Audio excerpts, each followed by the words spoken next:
വയനാട്ടിൽ ജനവാസ മേഖലയിൽ ഇറങ്ങിയ റേഡിയോ കോളർ ഘടിപ്പിച്ച കാട്ടാന ഒരാളെ ആക്രമിച്ച് കൊലപ്പെടുത്തി. ചാലിഗദ്ദ പനച്ചിയിൽ അജിയാണ് കൊല്ലപ്പെട്ടത്. ഒരു വീടിന്റെ മതിലും കാട്ടാന തകർത്തിട്ടുണ്ട്. ആക്രമണ ദൃശ്യങ്ങൾ പുറത്തുവന്നു. മാനന്തവാടി മെഡിക്കൽ കോളേജിൽ നാട്ടുകാരുടെ പ്രതിഷേധം തുടരുകയാണ്. സുർജിത്ത് അയ്യപ്പത്ത് ചേരുന്നുണ്ട് വയനാട്ടിൽ നിന്ന്. സുർജിത്ത്, നാട്ടുകാർ പ്രതിഷേധം തുടരുന്നുണ്ട്. ജില്ലാ കളക്ടർ സ്ഥലത്തെത്തിയിട്ടുണ്ടോ? ഏറ്റവും പുതിയ വിവരങ്ങൾ എന്തൊക്കെ? റോഡ് ഉപരോധിക്കാനാണ് നാട്ടുകാരുടെ നീക്കം ഇപ്പോൾ നിലവിൽ നടന്നുകൊണ്ടിരിക്കുന്നത്. പ്രത്യേകിച്ച് വലിയ രീതിയിലുള്ള പ്രതിഷേധം. ഈ ആന ഇറങ്ങി ഒരു മനുഷ്യജീവൻ അപഹരിക്കുന്ന വിധത്തിലേക്ക് കാര്യങ്ങൾ എത്തിയിരിക്കുന്നു. സ്വാഭാവികമായും അത് വലിയ അമർഷത്തിനും പ്രതിഷേധത്തിനും വഴിമാറുന്ന ഒരു സ്ഥിതിയാണുള്ളത്. ജില്ലാ കളക്ടർ നേരിട്ടെത്തി നിലപാട് പങ്കുവെക്കണം എന്നതുൾപ്പെടെയുള്ള ആവശ്യമാണ് ഉന്നയിക്കുന്നത്. വിവിധ രാഷ്ട്രീയ കക്ഷികളുടെ പ്രതിനിധികളെല്ലാം തന്നെ പ്രദേശത്തുണ്ട്. അവരുടെ നേതൃത്വത്തിലാണ് മാനന്തവാടിയിലെ പ്രധാനപ്പെട്ട റോഡ് ഉപരോധിക്കുക എന്നുള്ള ആ ഒരു സമരത്തിലേക്ക് നാട്ടുകാർ കടക്കുന്നത്. അവരുടെ അമർഷം പ്രകടമാണ്. പ്രത്യേകിച്ച് ഇത് ഇത്തരത്തിലുള്ള വന്യജീവി ആക്രമണങ്ങൾ തുടർക്കഥയാകുന്നു. സ്വാഭാവികമായും അത് വലിയ അളവിലുള്ള ബുദ്ധിമുട്ട്, പ്രതിസന്ധി വയനാടൻ ജീവിതത്തിന് സൃഷ്ടിക്കുന്നു എന്നുള്ളത് തന്നെയാണ്. ഈ ഒരു സാഹചര്യത്തിലാണ് ഇത്തരം ഒരു പ്രതിഷേധത്തിലേക്ക് കൂടി ആളുകൾ എത്തുന്നത്. ഈ ആനയെ ട്രാക്ക് ചെയ്യാനും അതിനെ വനത്തിലേക്ക് തുരത്താനുമുള്ള ശ്രമമാണ് നടന്നുകൊണ്ടിരിക്കുന്നത്. പക്ഷേ അത് എത്ര കണ്ട് വിജയം കാണും എന്നുള്ള കാര്യത്തിൽ ഇനിയും വ്യക്തത വരാനുണ്ട്. കാരണം ഇത് നേരത്തെ തന്നെ കോൺഫ്ലിക്റ്റ് ആനിമലിന്റെ പട്ടികയിൽ ഉൾപ്പെട്ട ആനയാണ്. കർണാടക പിടികൂടി റേഡിയോ കോളർ ഘടിപ്പിച്ച ആനയാണ്. സ്വാഭാവികമായും ഈ ആന വീണ്ടും ഈ നഗര പ്രദേശങ്ങളിലേക്കും ജനവാസ മേഖലയിലേക്കും ഇറങ്ങാനുള്ള സാധ്യത കാട്ടിലേക്ക് അയച്ചാലും ഉണ്ടാകും എന്നുള്ള ഒരു വിഷയമാണ് ആളുകൾ ഉന്നയിക്കുന്നത്. എന്തായാലും മാനന്തവാടി നഗരസഭയിലെ 4 ഡിവിഷനുകളിലാണ് ഇപ്പോൾ നിരോധനാജ്ഞ പ്രഖ്യാപിച്ചിരിക്കുന്നത്. കുറുക്കൻമൂല, കുറുവ, അതോടൊപ്പം തന്നെ കാടൻകൊല്ലി, പയ്യമ്പള്ളി ഡിവിഷനിലാണ് ഇത്തരത്തിൽ നിരോധനാജ്ഞ പ്രഖ്യാപിച്ചിരിക്കുന്നത്. ചാലിഗദ്ദ പനച്ചിയിൽ അജി എന്ന് പറയുന്ന ആളെയാണ് കാട്ടാന ആക്രമിച്ചത്. ഇന്ന് രാവിലെയാണ് ഈ ആനയുടെ സാന്നിധ്യം ജനവാസ മേഖലയിൽ ഉണ്ട് എന്നുള്ള തരത്തിലുള്ള വിവരങ്ങൾ പുറത്ത് വന്നത്. ഇതിന്റെ അടിസ്ഥാനത്തിൽ വനംവകുപ്പ് പയ്യമ്പള്ളി ഉൾപ്പെടെയുള്ള ആ പ്രദേശത്ത് കൊയിലേരി, പയ്യമ്പള്ളി അടക്കമുള്ള കുറുവ ദ്വീപിനോട് ചേർന്നുള്ള വനമേഖലയോട് ചേർന്നുള്ള ഗ്രാമങ്ങളാണിത്. നഗരസഭയിൽ ഉൾപ്പെടുന്ന പ്രദേശം കൂടിയാണിത്. വിവരങ്ങളുമായി നമുക്കൊപ്പം ചേർന്നത്. നമ്മളിപ്പോൾ അവിടെ വലിയ പ്രതിഷേധം നടക്കുന്നുണ്ട്. പ്രദേശത്തുള്ളവരുടെ പ്രതികരണങ്ങളിലേക്ക് നമ്മൾ പോകും. കർണാടകയുടെ കോളറൈഡ് ധരിപ്പിച്ച ഒരു ആന പുലർച്ചയ്ക്ക് 4 മണി മുതൽ വയനാട്ടിലെ ഏറ്റവും വലിയ ജനവാസ മേഖലയായ കൊയിലേരിയിലും വെള്ളിയൂർക്കാവിലും ചെറൂരിലും പയ്യമ്പള്ളിയിലും എത്തിയിട്ടും ആനയെ അപകടരഹിതമായി സംരക്ഷിക്കാൻ, ജനങ്ങളുടെ സ്വത്തിനും ജീവനും അപകടമില്ലാതെ സംരക്ഷിക്കാൻ വനം വകുപ്പിന് സാധിച്ചില്ല. പുലർച്ചയ്ക്കൊരു മൈക്ക് കെട്ടി പ്രചരണം നടത്തിയിരുന്നെങ്കിൽ അജി എന്ന ചെറുപ്പക്കാരൻ നമുക്ക് നഷ്ടപ്പെട്ടില്ലായിരുന്നു. ഒരു കർഷക കുടുംബത്തിൽപ്പെട്ട ഒരു ചെറുപ്പക്കാരൻ അതിക്രൂരമായി കൊല ചെയ്യപ്പെട്ട സംഭവത്തെ അതീവ ഗൗരവതരമായി അപലപിക്കുന്നു. ഉദ്യോഗസ്ഥരെ കടുത്ത രീതിയിൽ പ്രതിരോധിക്കാനും അതിശക്തമായ പ്രതിഷേധം സംഘടിപ്പിക്കാനും ഞങ്ങൾ നേതൃത്വം കൊടുക്കും. വിവരങ്ങളുമായി സുർജിത്ത് അയ്യപ്പത്ത് ഒരിക്കൽ കൂടി ചേർന്നു. സുർജിത്ത്, ഈ മരിച്ച അജിയുടെ കൂടുതൽ വിശദാംശങ്ങൾ എന്തൊക്കെയാണ്?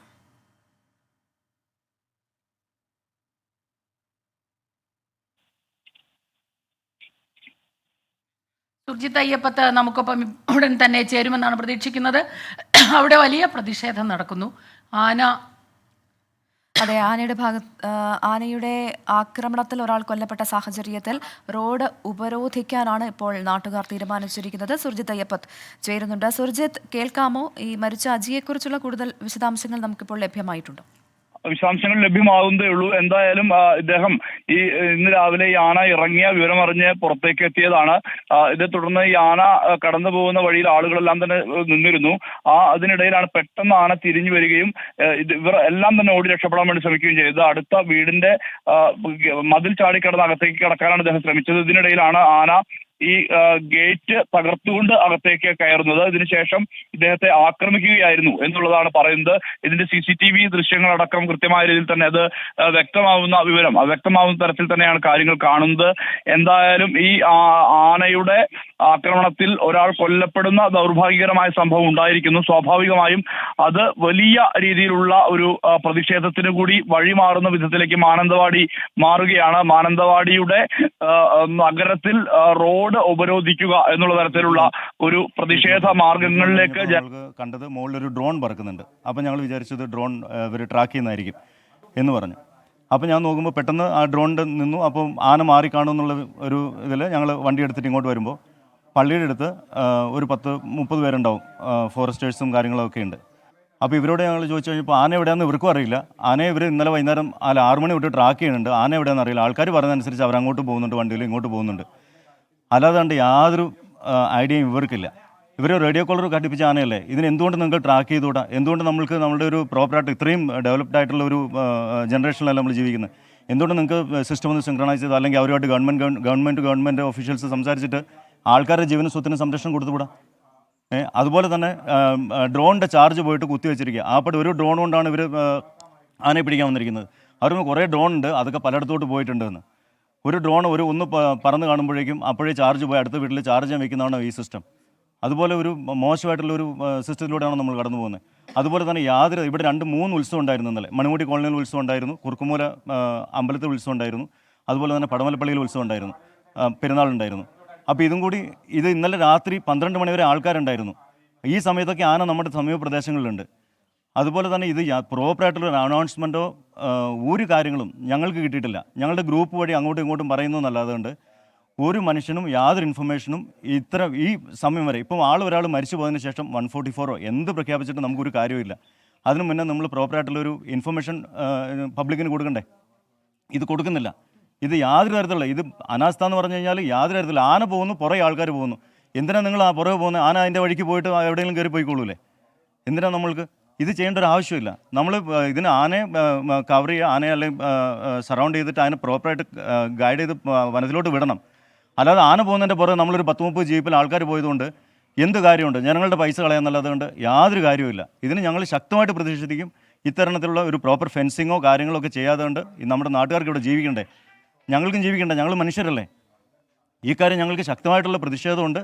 ഇതിൽ ഭയങ്കരമായിട്ടുള്ള അനാസ്ഥയാണ് ഗവൺമെൻറ്റിൻ്റെ ഭാഗത്തുനിന്നോ അല്ലെങ്കിൽ വനം വകുപ്പിൻ്റെ ഭാഗത്തുനിന്ന് ഉണ്ടായിരിക്കുന്നത്. പ്രദേശവാസിയുടെ പ്രതികരണമാണ് ഇപ്പോൾ 24ന്റെ പ്രേക്ഷകർ കേട്ടത്. വലിയ പ്രതിഷേധത്തിലാണ് പ്രദേശവാസികൾ. മാത്രമല്ല, അദ്ദേഹം ഉന്നയിക്കുന്ന ചോദ്യം വളരെ പ്രസക്തവുമാണല്ലോ. സുർജിത്ത് അയ്യപ്പത്ത് ചേരുന്നുണ്ട് കൂടുതൽ വിശദാംശങ്ങളുമായി. സുർജിത്ത്, ഇവർ പറഞ്ഞതനുസരിച്ച് ഇന്നലെ വൈകുന്നേരമൊക്കെ ഡ്രോൺ വഴി നിരീക്ഷണം നടത്തുന്നുണ്ടായിരുന്നു. ഏറ്റവും ഒടുവിൽ അദ്ദേഹം പറയുന്ന വിവരം ശരിയാണെങ്കിൽ ഈ ഡ്രോണിന് ചാർജ് തീർന്ന് കുത്തിയിട്ടിരുന്നു. ആ സമയത്താണ് ഈ ആക്രമണം ഉണ്ടായതെന്നാണ് മനസ്സിലാക്കുന്നത്. എന്താണ് വനം വകുപ്പിന്റെ ഭാഗത്ത് ഇത് സംബന്ധിച്ച് നമുക്ക് ലഭിക്കുന്ന വിശദീകരണം? വനംവകുപ്പ് ഇപ്പോൾ ഈ ആനയെ ട്രാക്ക് ചെയ്ത ശേഷം ഇതിനെ കാട്ടിലേക്ക് അയക്കുക എന്നുള്ള ആ ഒരു ദൗത്യത്തിലാണ് ഇപ്പോൾ പങ്കാളികളായിരിക്കുന്നത്. എന്തായാലും ആളുകളുടെ ഭാഗത്തു നിന്ന് ഇത്തരത്തിലുള്ള പ്രതികരണങ്ങളും പ്രതിഷേധവും എല്ലാം തന്നെ രൂപപ്പെടുന്നുണ്ട്. പ്രത്യേകിച്ച് ഒരാൾ മരിച്ച ഒരു സന്ദർഭമാണ്. സ്വാഭാവികമായും വനംവകുപ്പിനെതിരെ വലിയ രീതിയിലുള്ള വൈകാരികമായ പ്രതിഷേധത്തിലേക്ക് വഴിമാറുന്നു. ഈ മാനന്തവാടി നഗരത്തോട് ചേർന്ന അന്തർജില്ലാ പാത ആളുകളുടെ നേതൃത്വത്തിൽ ഉപരോധിക്കുകയാണ്. ജില്ലാ കളക്ടർ നേരിട്ടെത്തി ഇതിന്റെ സമാധാനം പറയണം എന്നതുൾപ്പെടെയുള്ള കാര്യം, അത്തരത്തിലുള്ള ആവശ്യമാണ് പ്രാദേശികമായുള്ള ജനപ്രതിനിധികളും നാട്ടുകാരും എല്ലാം തന്നെ ഉന്നയിക്കുന്നത്. ആദ്യഘട്ടത്തിൽ വനംവകുപ്പ് ഉദ്യോഗസ്ഥർ ഇവിടേക്ക് ഈ സംഭവം അറിഞ്ഞ് എത്താൻ തയ്യാറായില്ല. അതായത് ഈ അപകടമുണ്ടായ പ്രദേശത്തേക്ക് എത്താൻ തയ്യാറായില്ല എന്നതുൾപ്പെടെയുള്ള ആക്ഷേപം വാർഡ് കൗൺസിലറടക്കം ഉന്നയിക്കുന്ന ഒരു പശ്ചാത്തലം കൂടിയുണ്ട്. സ്വാഭാവികമായും ആ ഒരു വലിയ അളവിലുള്ള പ്രതിഷേധത്തിലേക്ക് വഴിമാറുകയാണ്. മേഖലയിൽ നിരോധനാജ്ഞ പ്രഖ്യാപിച്ചു. ആ നിരോധനാജ്ഞ കൊണ്ട് അത് ആളുകൾക്ക് നിർദ്ദേശങ്ങൾ നൽകിയിട്ടുണ്ട്. വനമേഖലയോട് ചേർന്ന് കിടക്കുന്ന പ്രദേശമാണ്. അതുകൊണ്ട് തന്നെ ഇതിനെ കൃത്യമായ രീതിയിൽ തന്നെ വനത്തിനകത്തേക്ക് അയക്കാനാകും എന്നുള്ള പ്രതീക്ഷയാണ് വനംവകുപ്പിനെ സംബന്ധിച്ചുള്ളത്. പക്ഷേ കോൺഫ്ലിക്റ്റ് ആനിമലിന്റെ പട്ടികയിൽ ഉൾപ്പെട്ട ആന അത് ജനവാസ മേഖലയിൽ നേരത്തെ കർണാടകയുടെ പല ഭാഗത്തും ഇറങ്ങിയ ആനയാണ്, മോഴയാനയാണ്, കുറെ കൂടി അപകടകാരിയാണ്. സ്വാഭാവികമായും അത് വീണ്ടും ഈ വനത്തിലേക്ക് അയച്ചാൽ അത് തിരികെ എത്താനുള്ള സാധ്യത കൂടുതലാണ്. മാത്രമല്ല, ഈ കർണാടക വനംവകുപ്പിന്റെ ഭാഗത്തു നിന്നും ഗുരുതരമായ വീഴ്ച ഇതുമായി ബന്ധപ്പെട്ടുണ്ടായിട്ടുണ്ട്. തണ്ണീർക്കൊമ്പന്റെ കാര്യത്തിൽ എങ്ങനെയാണോ കർണാടകയുടെ സമീപനം ഉണ്ടായത്, ആ വനംവകുപ്പിന്റെ അതുപോലത്തെ വീഴ്ച. കാരണം 3 തവണ കത്തയച്ചു എന്നുള്ളതാണ് വനംവകുപ്പിൽ നിന്ന് നമുക്ക് ലഭ്യമാകുന്ന വിവരം. കർണാടക വനംവകുപ്പിന് 3 തവണ കത്തയച്ചു. ആ കത്തയച്ചിട്ട് എന്നിട്ട് പോലും അതിന്റെ ആന്റിനയും റിസീവറും, ഈ കോളർ ID ട്രാക്ക് ചെയ്യുന്ന ആന്റിനയും റിസീവറും നൽകാൻ തയ്യാറായില്ല. സാറ്റലൈറ്റ് സംവിധാനം ഉപയോഗിച്ചുകൊണ്ടുള്ള ഇന്റർനെറ്റ് ട്രാക്കിംഗ് ആണ് നടന്നത്. പക്ഷേ ഇന്റർനെറ്റ് ട്രാക്കിങ്ങിന്റെ പരിമിതി എന്ന് പറയുന്നത് അത് ഇടവേളകളിൽ മാത്രമാണ് ഇതിന്റെ സിഗ്നൽ ലഭിക്കുക. അതായത് ഒരു തവണ സിഗ്നൽ ലഭിച്ചാൽ പിന്നീട് അടുത്ത സിഗ്നൽ ലഭിക്കുന്ന ഘട്ടത്തിലേക്ക് എത്തുമ്പോൾ ഈ ആന ഒരുപാട് ദൂരം സഞ്ചരിച്ചിരിക്കും. സ്വാഭാവികമായും അത് ട്രാക്കിങ്ങിന് വലിയ രീതിയിലുള്ള പ്രതിസന്ധി സൃഷ്ടിച്ചിരുന്നു എന്നുൾപ്പെടെയുള്ള കാര്യങ്ങൾ വനംവകുപ്പിന്റെ ഭാഗത്തു നിന്ന് നമുക്ക് ലഭ്യമാവുന്നുണ്ട്. പ്രാദേശികമായി ആളുകൾ വലിയ അമർഷവും പ്രതിഷേധവും ഇവർ ഈ പ്രതിഷേധങ്ങളിൽ പറഞ്ഞ ഒരു കാര്യം, നേരത്തെ സംസാരിച്ച അദ്ദേഹം പറഞ്ഞ കാര്യം വളരെ പ്രസക്തമാണ്. കാരണം ഇതിങ്ങനെ വലിയ പ്രശ്നങ്ങൾ നിലനിൽക്കുന്നുണ്ട്. അപ്പോൾ വനം വകുപ്പ് ഉദ്യോഗസ്ഥർക്ക് അവിടെ ഡ്യൂട്ടിയിലുള്ളവർക്കൊക്കെ ഇതറിയാവുന്നതാണ്. എന്നിട്ടും എന്തുകൊണ്ട് ഇപ്പോൾ 2-3 ഉത്സവങ്ങൾ ഇന്നലെ രാത്രിയിലൊക്കെ നടക്കുന്നതാണ്, കാട്ടാനയുടെ ആക്രമണം സ്ഥിരമായിട്ടുള്ളതാണ്. അപ്പോൾ ഇത്തരത്തിലൊരു അവസ്ഥയിൽ എന്തുകൊണ്ട് ഇതിന് കൃത്യമായ മുൻകരുതൽ നടപടികൾ, ഒരു ഡ്രോൺ ഉണ്ട്, അതാണെങ്കിൽ അപ്പം തന്നെ അതിൻ്റെ ബാറ്ററി തീരുന്ന പ്രശ്നം, അപ്പോൾ ഇതിന് മറ്റ് ഡ്രോണുകളില്ലേ, മറ്റ് സംവിധാനങ്ങളില്ലേ?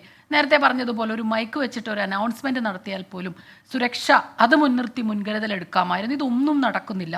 ഇനി ഒരാൾ കൊല്ലപ്പെടുന്ന ഒരു സാഹചര്യം ഉണ്ടാകുന്നു, എന്നിട്ട് പോലും അവിടേക്ക് കൃത്യമായി ഉദ്യോഗസ്ഥർ എത്തുന്നില്ല. ഇതൊക്കെ അവർ മുന്നോട്ട് വയ്ക്കുന്ന പ്രശ്നങ്ങളാണ്. അത് വളരെ കൃത്യമായിട്ട് തന്നെ പരിഹരിക്കേണ്ട പ്രശ്നങ്ങളാണ്. അത് അഡ്രസ്സ് ചെയ്യപ്പെടാതെ പോകാൻ പാടില്ലല്ലോ. തീർച്ചയായും അത്തരം വിഷയങ്ങളുണ്ട്, അത്തരം ആക്ഷേപങ്ങളുണ്ട്, പരാതികളുണ്ട്. ആ പരാതികൾ സ്വാഭാവികമായും നാളുകളായി വനംവകുപ്പിനെതിരെ ഉയർന്നു വരുന്ന ഒരു പരാതി തന്നെയാണ്. ഇത്തരത്തിൽ കൃത്യമായ രീതിയിൽ ഇടപെടൽ നടത്തുന്നില്ല ഉൾപ്പെടെയുള്ള ആക്ഷേപങ്ങളായി തന്നെ വരുന്നുണ്ട്. പക്ഷേ വനംവകുപ്പിനെ സംബന്ധിച്ച് ദൈനംദിനം ഇതുമായി ബന്ധപ്പെട്ട പ്രശ്നങ്ങൾ ഇടപെട്ടുകൊണ്ടിരിക്കുകയാണ്. വാഗേരിയിൽ പ്രജീഷിനെ കൊലപ്പെടുത്തിയ അതിന്റെ നേരത്തെ ഇടവേളകൾ ഉണ്ടായിരുന്നു ഇത്തരം സംഭവങ്ങൾക്ക്. പക്ഷേ ഇടവേളകളില്ലാതെ കാട്ടുപോത്തും പന്നിയും അതോടൊപ്പം തന്നെ കടുവയും പുലിയും ആനയും ഇറങ്ങുന്ന സ്ഥിതിയാണ് വയനാടിനെ സംബന്ധിച്ചുള്ളത്. വയനാടിന്റെ ഒരു പ്രദേശത്തല്ല, മറ്റെല്ലാ പ്രദേശത്തും സമാനമായ രീതിയിൽ തന്നെ ഒരേ ദിവസം 2ഉം 3ഉം ഇത്തരത്തിലുള്ള പ്രശ്നങ്ങൾ നിഴലിക്കുന്ന ഒരു പശ്ചാത്തലം കൂടിയുണ്ട്. വനംവകുപ്പിന് മുമ്പിലുള്ള വെല്ലുവിളി അത് തന്നെയാണ്.